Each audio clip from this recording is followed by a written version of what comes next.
ओम श्री परमात्मने नमः। प्रश्नोपनिषद। प्रश्नोपनिषद अथर्ववेद के पिप्पलाद शाखीय ब्राह्मण भाग के अंतर्गत है। इस उपनिषद में पिप्पलाद ऋषि ने सुकेशा आदि 6 ऋषियों के 6 प्रश्नों का क्रम से उत्तर दिया है, इसलिए इसका नाम प्रश्नोपनिषद हो गया। गुरु के यहाँ अध्ययन करने वाले शिष्य अपने गुरु, सहपाठी तथा मानव मात्र का कल्याण चिंतन करते हुए देवताओं से प्रार्थना करते हैं कि हे देवगण, हम अपने कानों से शुभ कल्याणकारी वचन ही सुने।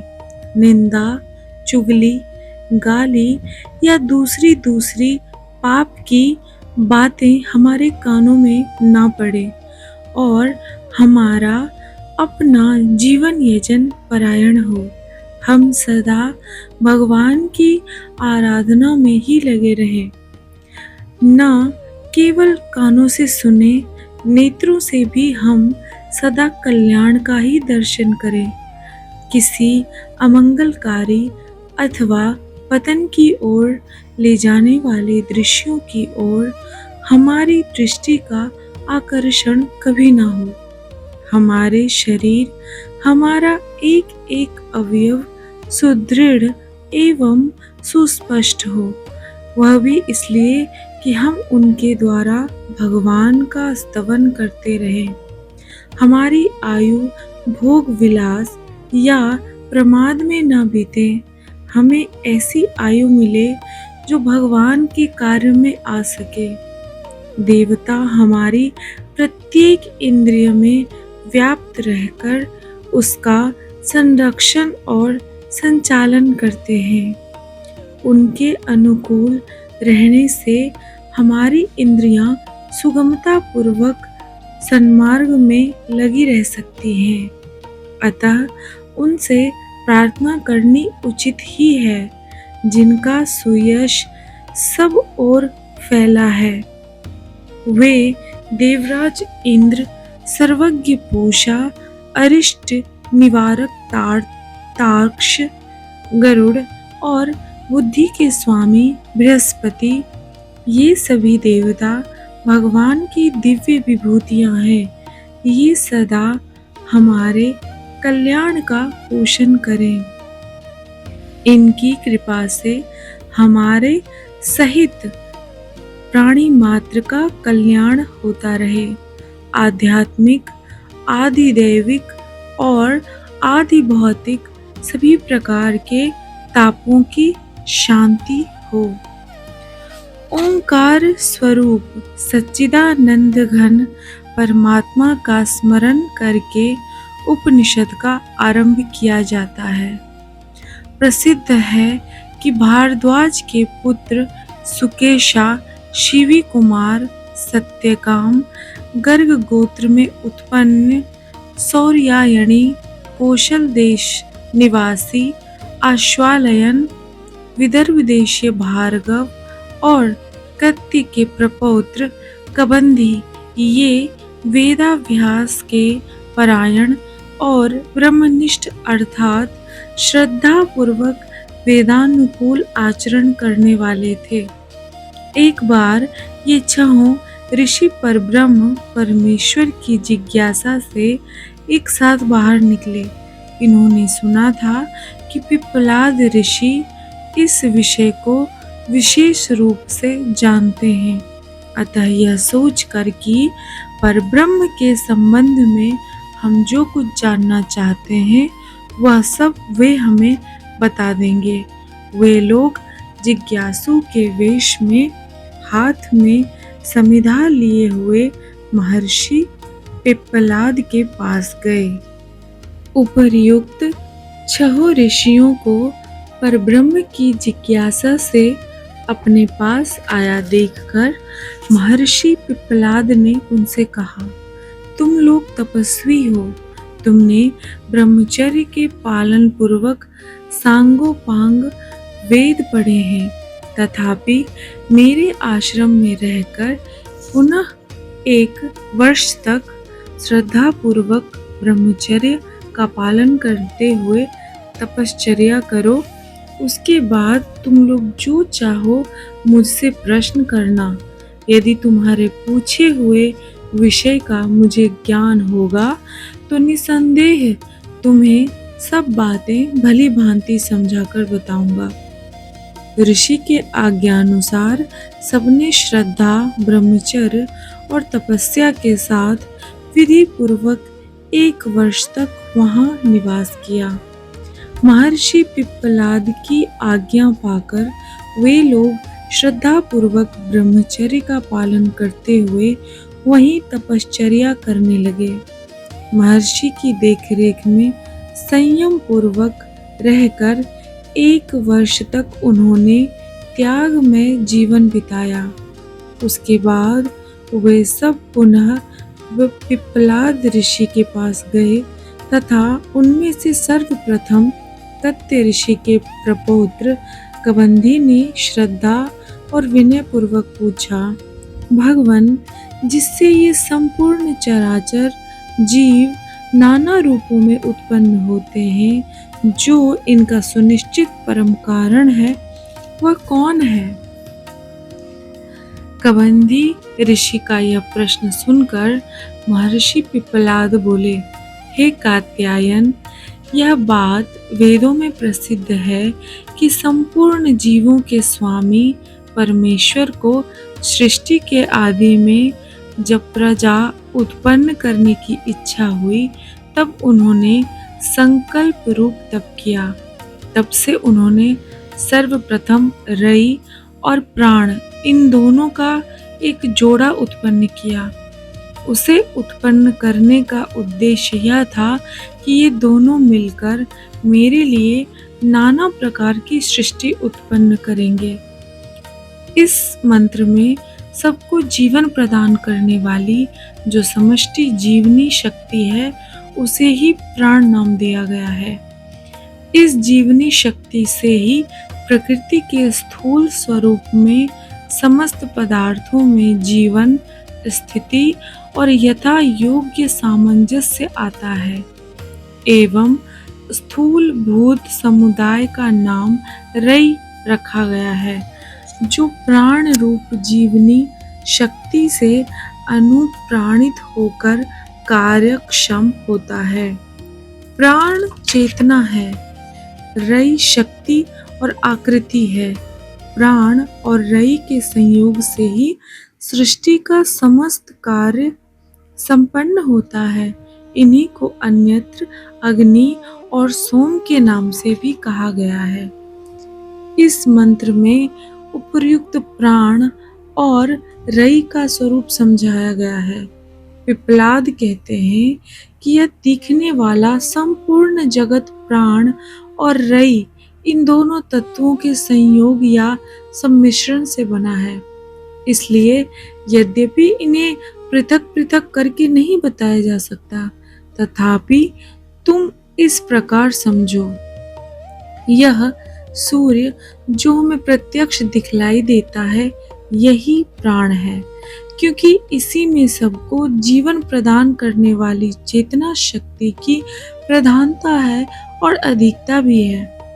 यह सूर्य उस सूक्ष्म जीवनी शक्ति का घनीभूत स्वरूप है।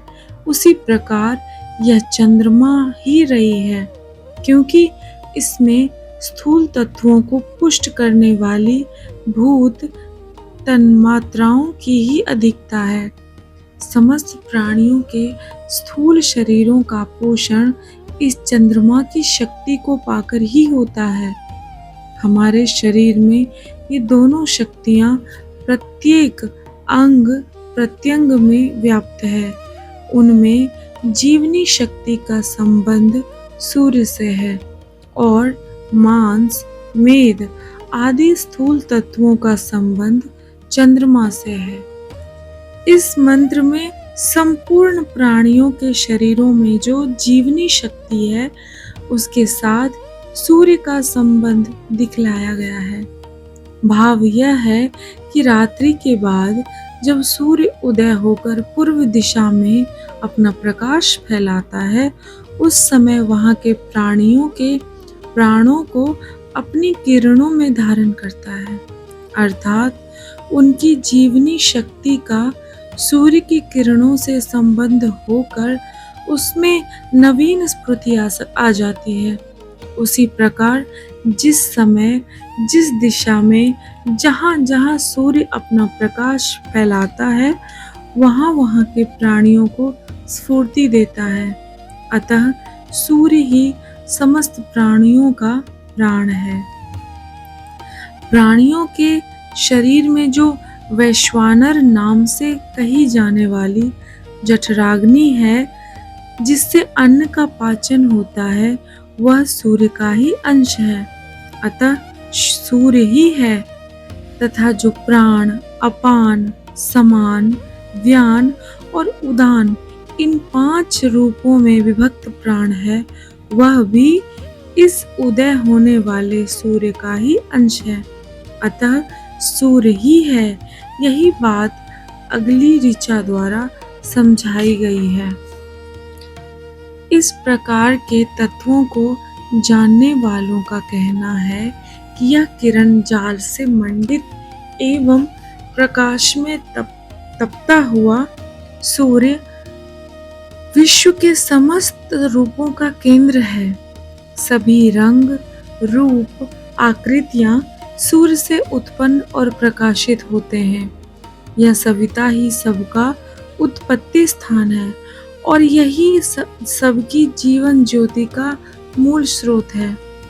वह सर्वज्ञ और सर्वाधार है।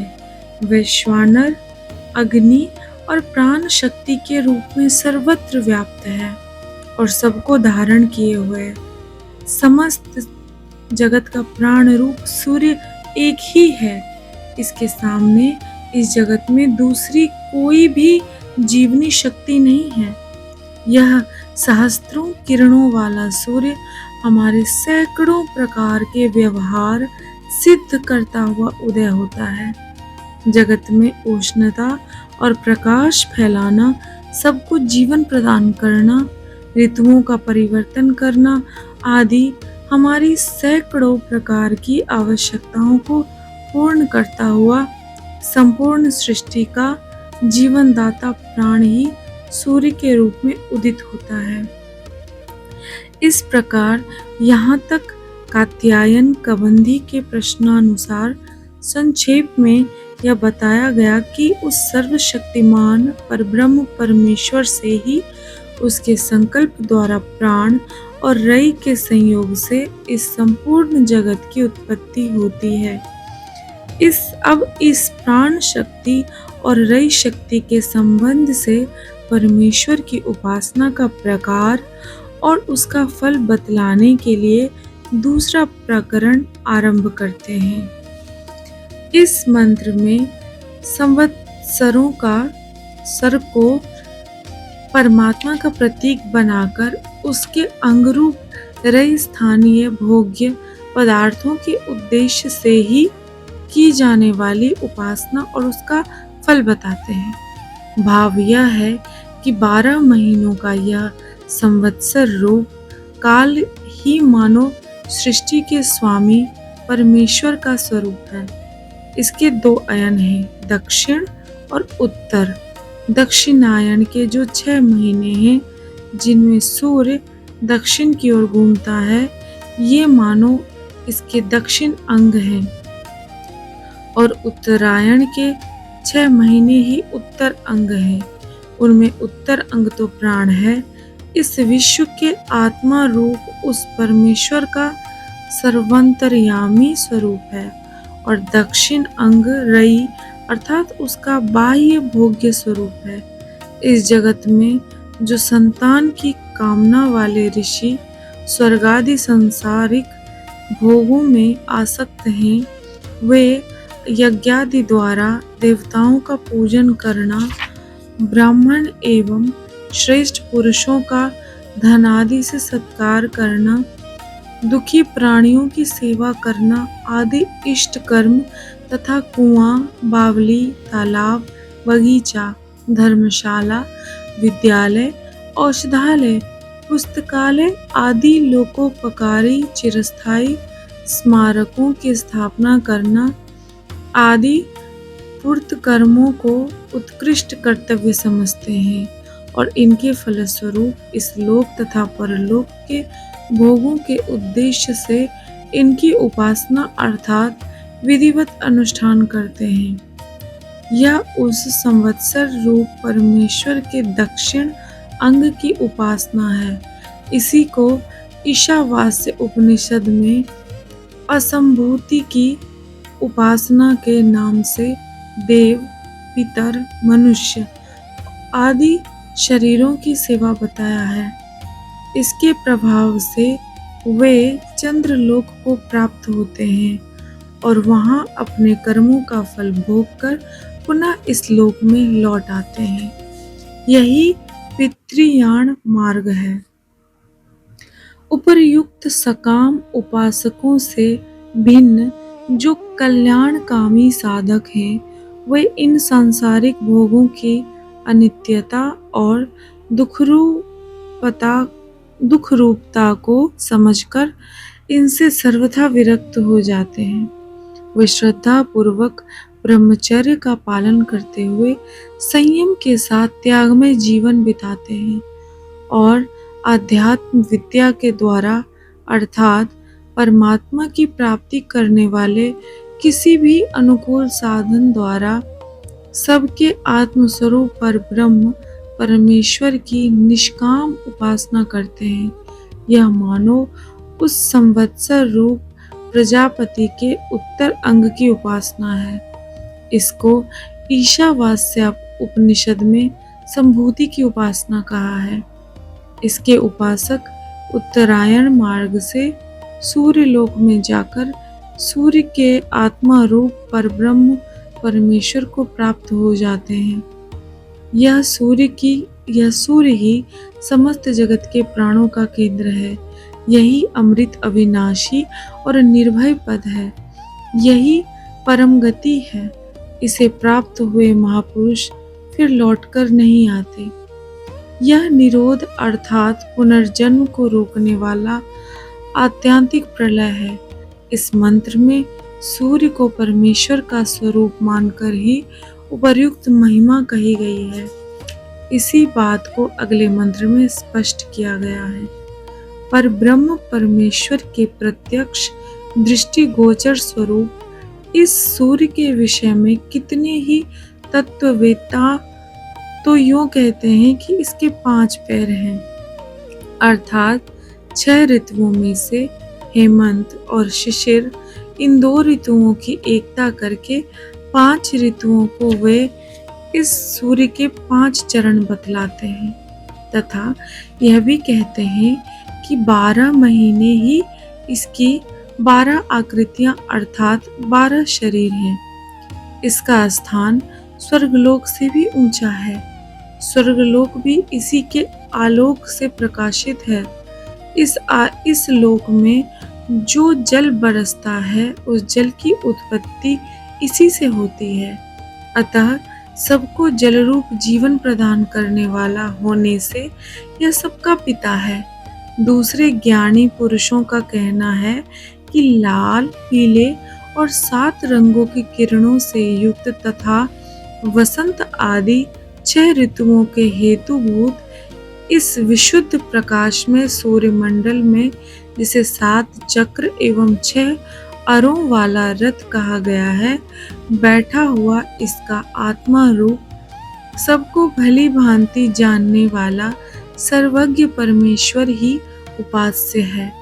यह स्थूल नेत्रों से दिखाई देने वाला सूर्यमंडल उसका शरीर है, इसीलिए यह उसकी महिमा है। इस मंत्र में महीने को प्रजापति परमेश्वर का रूप देकर कर्मों का उसकी उपासना करने का रहस्य बताया गया है। भाव यह है कि प्रत्येक महीना ही मानो प्रजापति है। उसमें कृष्ण पक्ष के 15 दिन तो उस परमात्मा का दाहिना अंग है। इसे रई स्थूलभूत समुदाय का कारण समझना चाहिए। यह उस परमेश्वर का शक्ति स्वरूप भोगमय रूप है और शुक्ल पक्ष के 15 दिन ही मानो उत्तर अंग है। यही प्राण अर्थात सबको जीवन प्रदान करने वाले परमात्मा का सर्वांतर्यामी रूप है। इसलिए जो कल्याणकामी ऋषि हैं, अर्थात जो रई स्थानीय भोग पदार्थों से विरक्त होकर प्राण स्थानीय सर्वात्म स्वरूप पर ब्रह्म को चाहने वाले हैं, वे अपने समस्त शुभ कर्मों को शुक्ल पक्ष में करते हैं।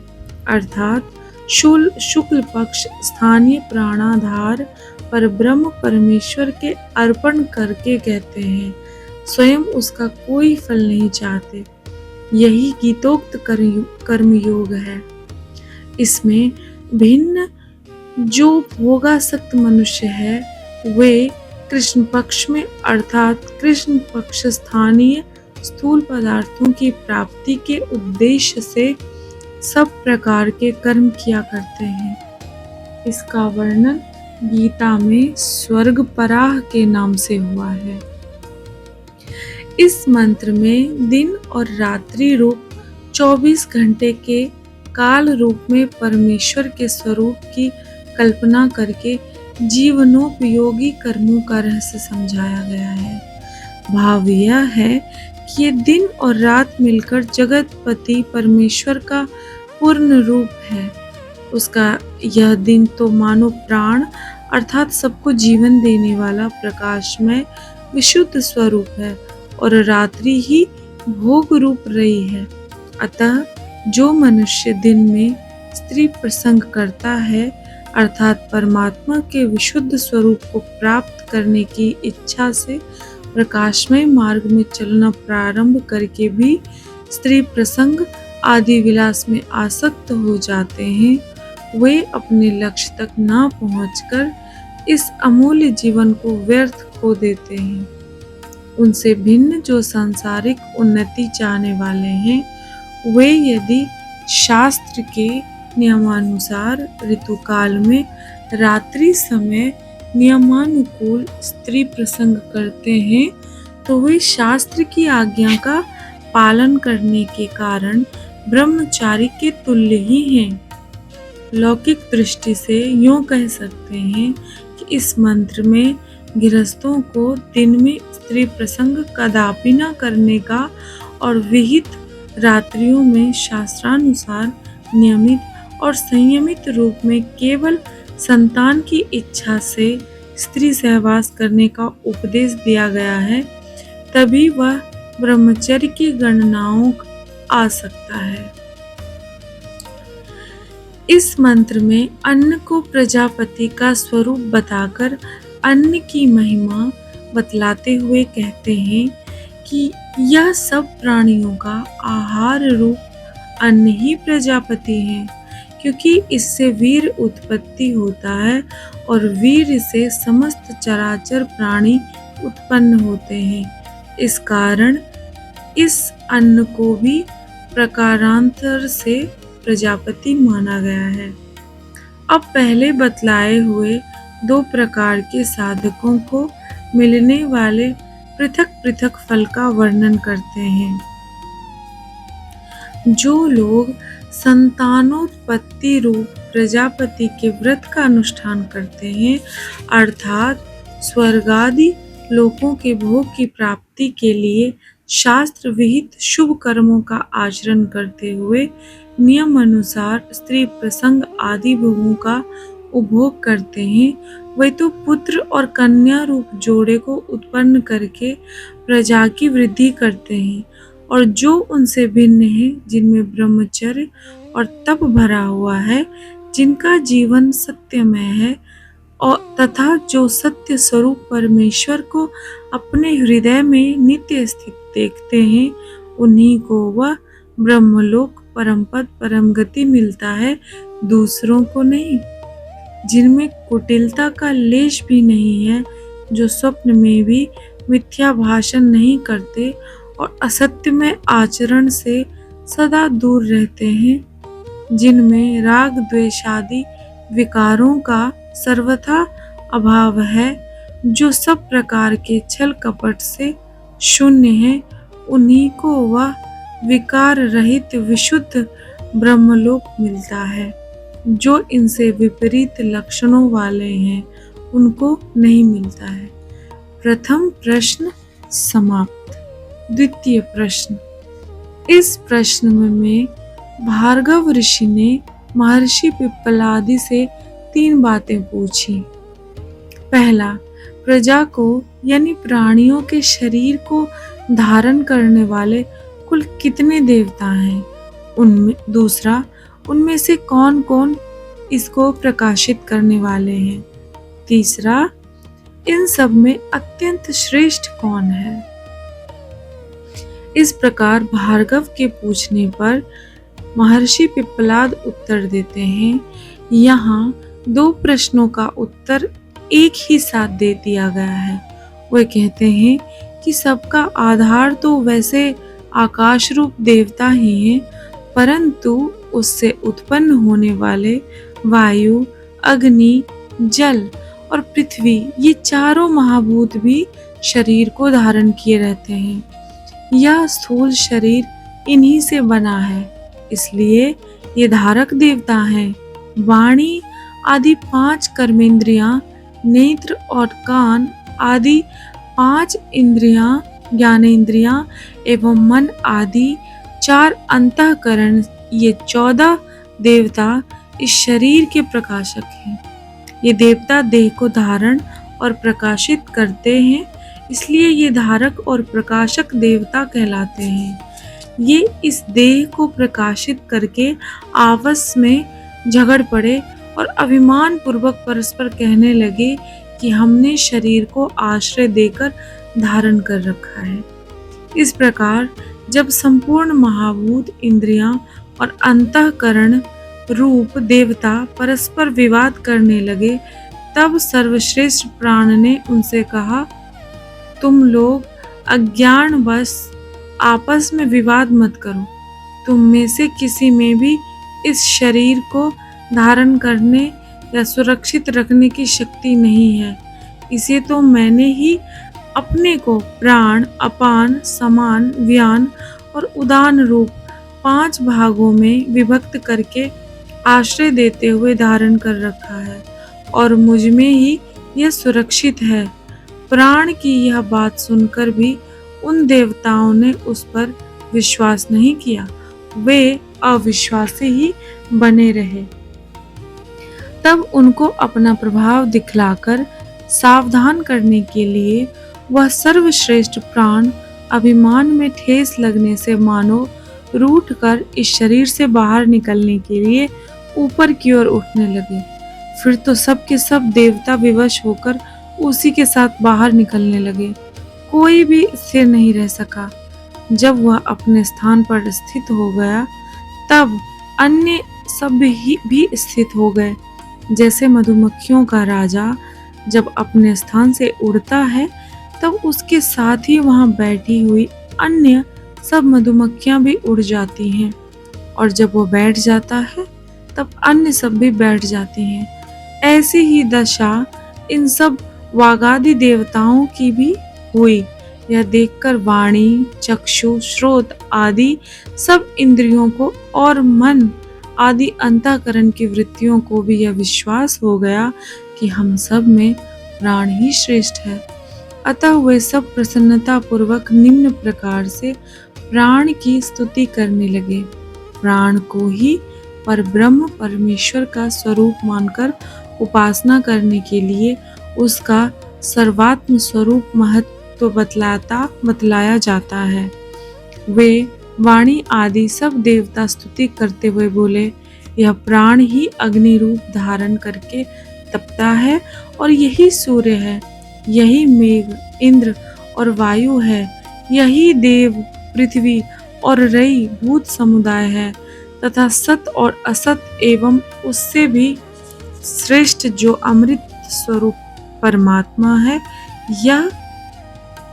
वह भी यह प्राण ही है। जिस प्रकार रथ के पहियों की नाभि में लगे हुए, अरे नाभि के ही आश्रित रहते हैं, उसी प्रकार ऋग्वेद की सब ऋचाएं, यजुर्वेद के समस्त मंत्र, सबका सब सामवेद, उनके द्वारा सिद्ध होने वाली यज्ञादि शुभ कर्म और यज्ञादि शुभ कर्म करने वाले ब्राह्मण, क्षत्रिय आदि आधिकारिक वर्ग, ये सब के सब प्राण के आधार पर ही टिके हुए हैं। सबका आश्रय प्राण ही है। इस प्रकार प्राण का महत्व बतलाकर अब उसकी स्तुति की जाती है। हे प्राण, तू ही प्रजापति प्राणियों का ईश्वर है। तू ही गर्भ में विचरने वाला और माता पिता के अनुरूप संतान के रूप में जन्म लेने वाला है। ये सब जीव तुझे ही भेंट समर्पण करते हैं। भाव यह कि तुम्हारी तृप्ति के लिए ही अन्न भक्षण आदि कर रहे हैं।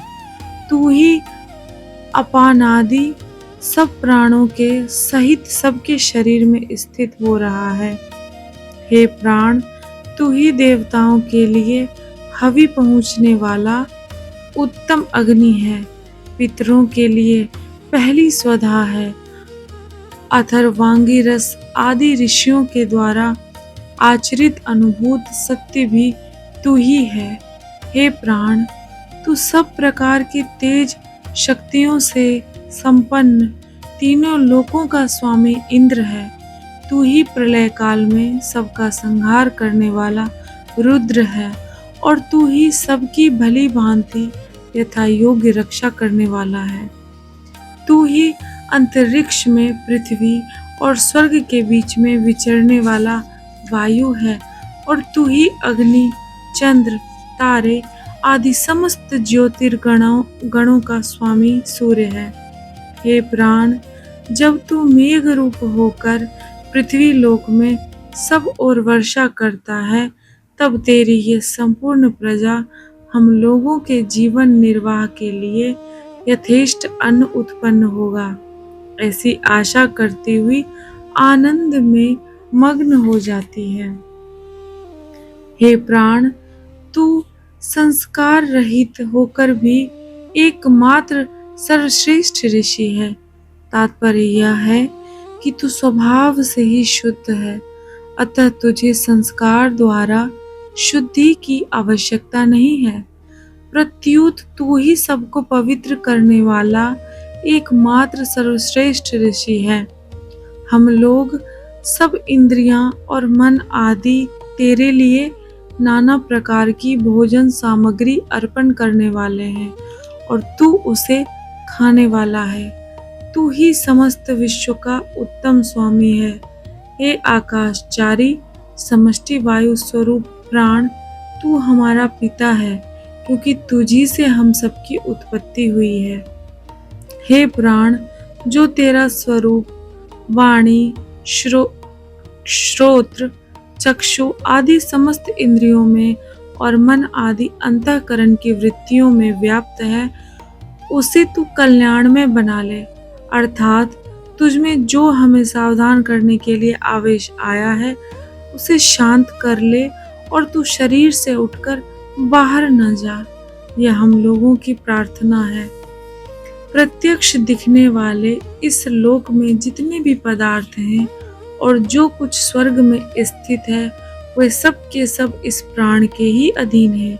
यह सोचकर वे इंद्रियादि देवगण अंत में प्राण से प्रार्थना करते हैं, हे प्राण, जिस प्रकार माता अपने पुत्रों की रक्षा करती है, उसी प्रकार तू हमारी रक्षा कर तथा तू हम लोगों को श्री कांति अर्थात कार्य करने की शक्ति और ज्ञान प्रदान कर। इस प्रकार इस प्रकरण में भार्गव ऋषि द्वारा पूछे हुए 3 प्रश्नों का उत्तर देते हुए महर्षि पिप्पलाद ने यह बात समझाई कि समस्त प्राणियों के शरीरों को अवकाश देकर बाहर और भीतर से धारण करने वाला आकाश तत्व है। साथ ही इस शरीर के अवयवों की पूर्ति करने वाले वायु, अग्नि, जल और पृथ्वी ये 4 तत्व हैं। 10 इंद्रियां और अंतःकरण ये इसको प्रकाश देकर क्रियाशील बनाने वाले हैं। इन सब से श्रेष्ठ प्राण है। अतएव प्राण ही वास्तव में इस शरीर को धारण करने वाला है। प्राण के बिना शरीर को धारण करने की शक्ति किसी में नहीं है। अन्य सब इंद्रियां आदि में इसी की शक्ति अनुस्यूत है। इसी की शक्ति पाकर वे शरीर को धारण करते हैं।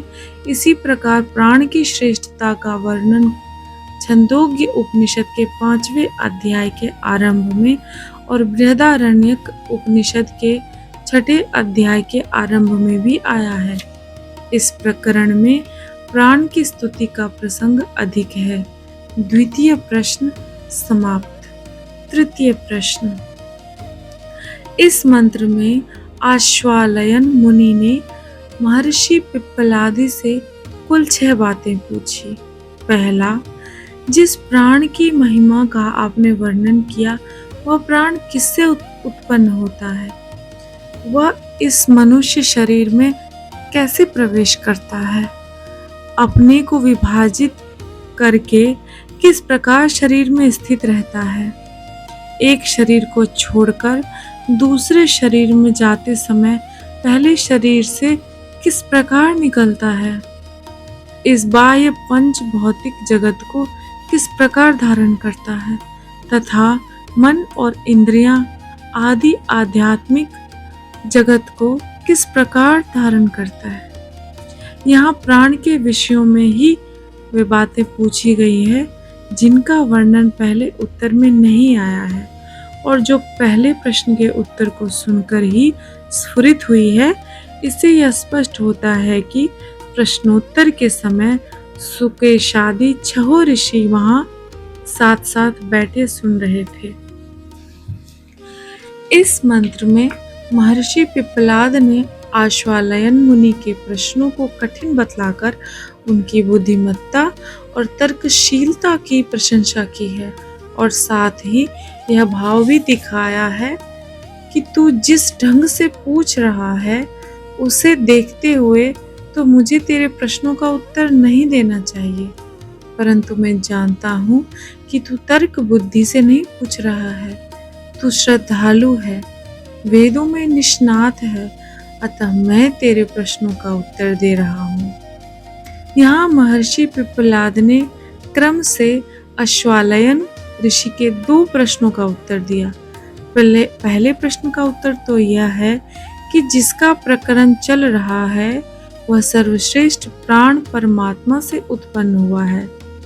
वह परब्रह्म परमेश्वर ही उसका उपादान कारण है और वही इसकी रचना करने वाला है। अतः इसकी स्थिति उस सर्वात्मा महेश्वर के अधीन उसी के आश्रित है, ठीक उसी प्रकार जैसे किसी मनुष्य की छाया उसके अधीन रहती है।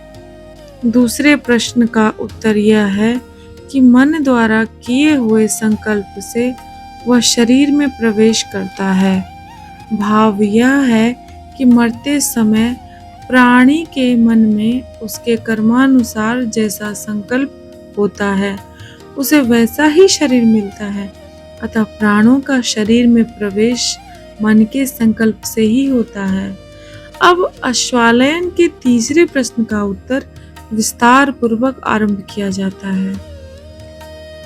यहाँ महर्षि उदाहरण द्वारा तीसरे प्रश्न का समाधान करते हुए कहते हैं, जिस प्रकार भूमंडल का चक्रवर्ती सम्राट भिन्न भिन्न ग्राम, मंडल और जनपद आदि में पृथक पृथक अधिकारियों की नियुक्ति करता है और उनका कार्य बांट देता है, उसी प्रकार यह सर्वश्रेष्ठ प्राण भी अपने अंग स्वरूप अपान, व्यान आदि दूसरे प्राणों को शरीर के पृथक पृथक स्थानों में पृथक पृथक कार्य के लिए नियुक्त कर देता है।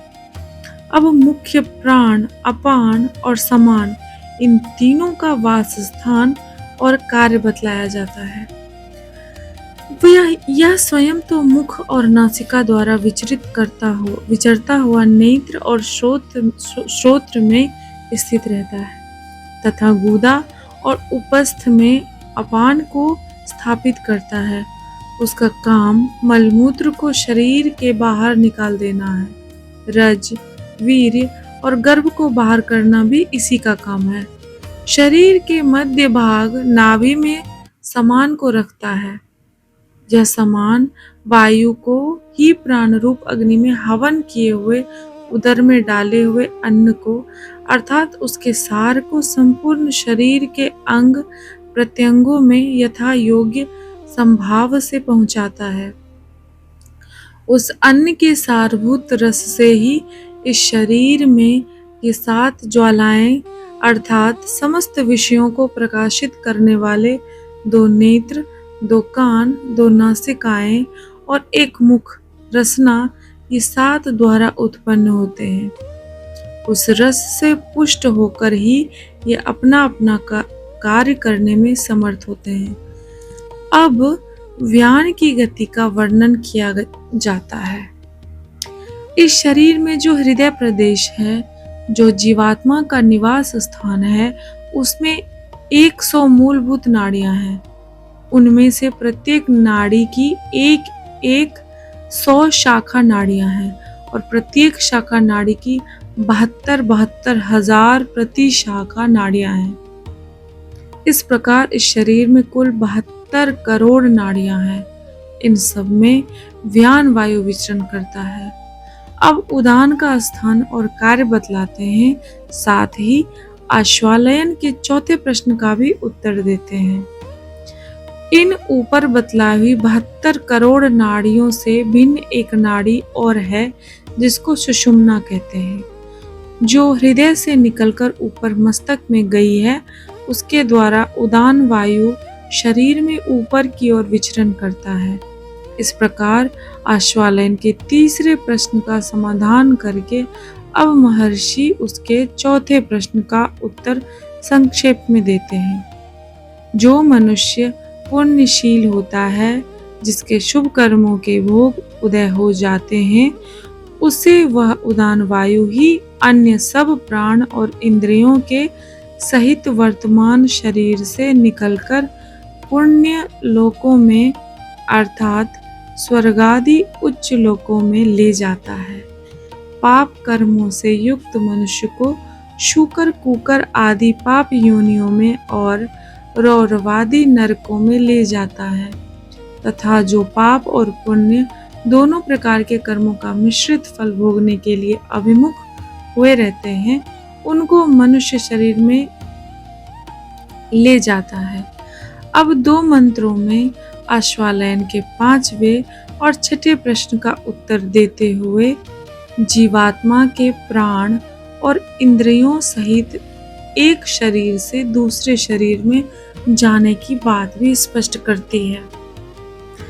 यह निश्चय पूर्वक समझना चाहिए कि सूर्य ही सबका बाह्य प्राण है। यह मुख्य प्राण सूर्य रूप से उदय होकर इस शरीर के बाह्य अंग प्रत्यंगों को पुष्ट करता है और नेत्र इंद्रिय रूप आध्यात्मिक शरीर पर अनुग्रह करता है, उसे देखने की शक्ति अर्थात प्रकाश देता है। पृथ्वी में जो देवता अर्थात उपान वायु की शक्ति है, वह मनुष्य के भीतर रहने वाले उपान वायु को आश्रय देती है, टिकाए रखती है। यह इस अपान वायु की शक्ति गुदा और उपस्थ इंद्रियों की सहायक है तथा इसके बाहरी स्थूल आकारक को धारण करती है। पृथ्वी और स्वर्गलोक के बीच का जो आकाश है, वही समान वायु का बाह्य स्वरूप है। वह इस शरीर के बाहरी अंग प्रत्यंगों को अवकाश देकर उसकी रक्षा करता है और शरीर के भीतर रहने वाले समान वायु को विचरने के लिए शरीर में अवकाश देता है। इसी की सहायता से श्रोत्र इंद्रियां शब्द सुन सकती हैं। आकाश में विचरने वाला प्रत्यक्ष वायु ही व्यान का बाह्य स्वरूप है। यह इस शरीर के बाहरी अंग प्रत्यंग को चेष्टाशील करता है और शांति प्रदान करता है। भीतरी व्यान वायु को नाड़ियों में संचारित करने तथा त्वचा इंद्रिय को स्पर्श का ज्ञान कराने में भी यह सहायक है। सूर्य और अग्नि का जो बाहरी तेज अर्थात उष्णत्व है, वही उदान का बाह्य स्वरूप है। वह शरीर के बाहरी अंग प्रत्यंगों को ठंडा नहीं होने देता और शरीर के भीतर की ऊष्मा को भी स्थिर रखता है। जिसके शरीर से उदान वायु निकल जाता है, उसका शरीर गर्म नहीं रहता, अतः शरीर की गर्मी शांत हो जाते ही उसमें रहने वाला जीवात्मा मन में विलीन हुई इंद्रियों को साथ लेकर उदान वायु के साथ साथ दूसरे शरीर में चला जाता है। अब आश्वालयन के चौथे प्रश्न में आई हुई एक शरीर से निकलकर दूसरे शरीर में या लोकों में प्रवेश करने की बात का पुनः स्पष्टीकरण किया जाता है।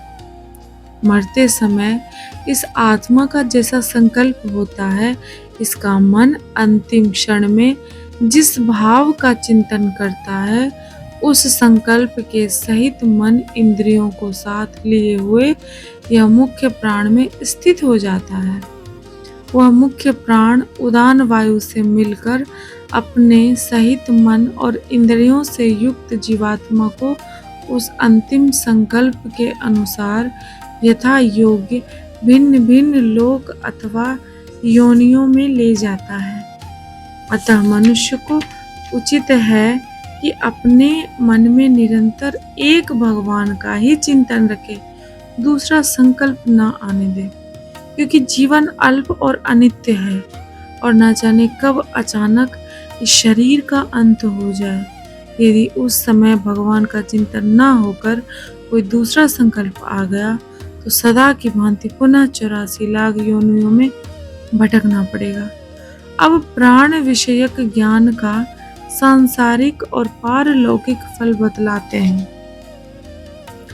जो कोई विद्वान इस प्रकार इस प्राण के रहस्य को समझ लेता है, प्राण के महत्व को समझकर हर प्रकार से उसे सुरक्षित रखता है, उसकी अवहेलना नहीं करता, उसकी संतान परंपरा कभी नष्ट नहीं होती, क्योंकि उसका वीर अमोघ और अद्भुत शक्ति संपन्न हो जाता है और वह यदि उसके आध्यात्मिक रहस्य को समझकर अपने जीवन को सार्थक बना लेता है, एक क्षण भी भगवान के चिंतन से शून्य नहीं रहने देता, तो सदा के लिए अमर हो जाता है, अर्थात जन्म मरण रूप संसार से मुक्त हो जाता है। इस विषय पर निम्नलिखित ऋचा है। उपर्युक्त विवेचन के अनुसार जो मनुष्य प्राण की उत्पत्ति को अर्थात यह जिससे और उस प्रकार उत्पन्न होता है, इस रहस्य को जानता है, शरीर में उसके प्रवेश करने की प्रक्रिया तथा उसकी व्यापकता का ज्ञान रखता है, तथा जो प्राण की स्थिति को अर्थात बाहर और भीतर कहाँ कहाँ वह रहता है, इस रहस्य को तथा इसके बाहरी और भीतरी अर्थात आदि भौतिक और आध्यात्मिक पांचों